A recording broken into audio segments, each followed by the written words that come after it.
एक बार अब्दुल नाम का एक बंदा रहता है, उसको दिखना बंद हो जाता है, तो वो जाता है डॉक्टर के पास में और बहुत कंजूस रहता है वो।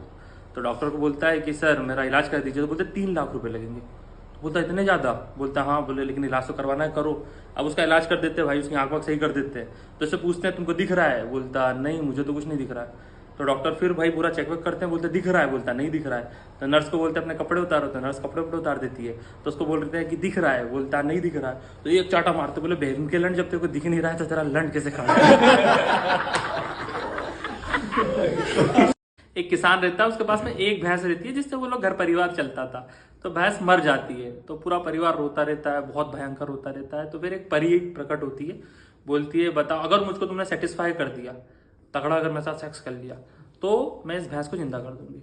तो ठीक है भाई। तो वो जो उसका बड़ा भाई रहता है बोलता ठीक है। तो अब 1 बार करता, 2 बार करता, 3 बार करता, 4 बार सेक्स करता, थक जाता है, बोलता भाई मैं तेरे को सेटिस्फाई नहीं कर पाऊंगा। तो परी उसको मार डालती है, बोलती भग पंचो मर गया वो। उसके बाद से उसका बाप रहता, बोले मैं सेटिस्फाई करूंगा। करता है 5 बार करता, 6 बार, 7 बार, 8 बार करता, उसके बाद बोलता अब नहीं कर पाऊंगा। तो परी उसको भी मार डालती। तो उसका जो छोटा भाई रहता है ना, उसको बोलते कि ठीक है तुम सेटिस्फाई कर दोगे मैं सबको जिंदा कर दूंगी।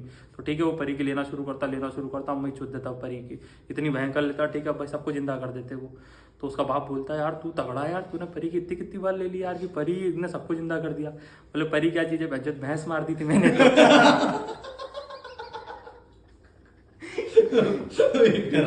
एक औरत रहती है 36 साल की, वो बहुत ज्यादा एजेड दिखने लगती, फैट रहती है। तो वो जिम स्टार्ट करती है, 6 महीना जिम करती है, उसके बाद स्लिम हो जाती है, अच्छी दिखने लगती है, एकदम कंटाप माल। तो उसके बाद वो जाती है, नया नया गुप्ता किराना स्टोर खुलता है उनके उधर। जाके पूछती है गुप्ता जी से कि मैं कितने साल की दिखती हूँ? तो बोलते हैं 20-21 साल की। बोलती है अरे मैं 36 साल की हूँ। बोलते क्या बात कर रही हो? उसके बाद वो जाती है दिन में सौरभ जलेबी भंडार पे जलेबी खाने, और सौरभ से पूछती है कि बताओ मैं कितने साल की दिख रही हूँ? तो सौरभ देखता है, बोलता है 21 साल, 22 साल की होगी। बोलती है अरे मैं 36 साल की हूँ। उसके बाद बड़ी खुश रहती है वो। शाम को ना टहलती रहती है, तो एक बुढ़े अंकल बैठे रहते हैं दीपक नाम के। तो उनको जाके बोलती है कि दादा बताओ ना मैं कितना साल की दिख रही हूँ? तो दादा बोलते हैं मेरी तो नज़र कमजोर है, मेरे को तो दिख नहीं रहा ढंग से, लेकिन अगर आप अपना बूब्स दोगी तो मैं बूब्स दबा के बता सकता हूँ कितने साल की हूँ। तो देखती है कोई भी नहीं है, तो बोलती लो दबा लो। तो वो ऐसे दबाते हैं, बोलते हैं आप 30 से ज़्यादा की हो।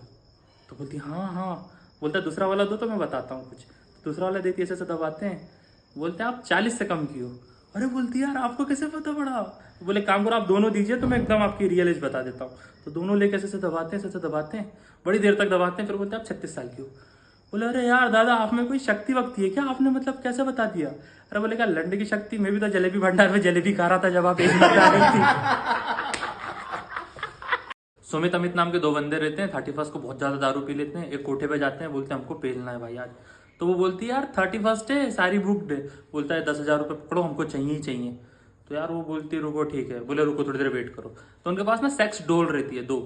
तो वो बोलती है इसमें ना हवा भर के काम करो, इन रूम में रख दो और इनको भेज देते हैं। तो भाई वो डॉल में हवा भर देते हैं पूरी की पूरी और रख देते हैं वहां पर।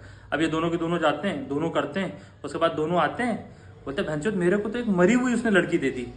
बोलता मरी हुई कैसे? बोले भैंचो मैं उसके साथ कर रहा था, वो कोई एक्सप्रेशन ही नहीं दे रही थी। बोले बहन के लौड़े तेरे को तो मरी हुई दी, मेरे को तो उन्होंने भूतनी दे दी। बोलता भूतनी कैसे? बोले मैंने उसके निप्पल पे वाइट करा तो वो उड़ने लगी पूरे रूम में और उड़ते उड़ते खिड़की से बाहर चली गई।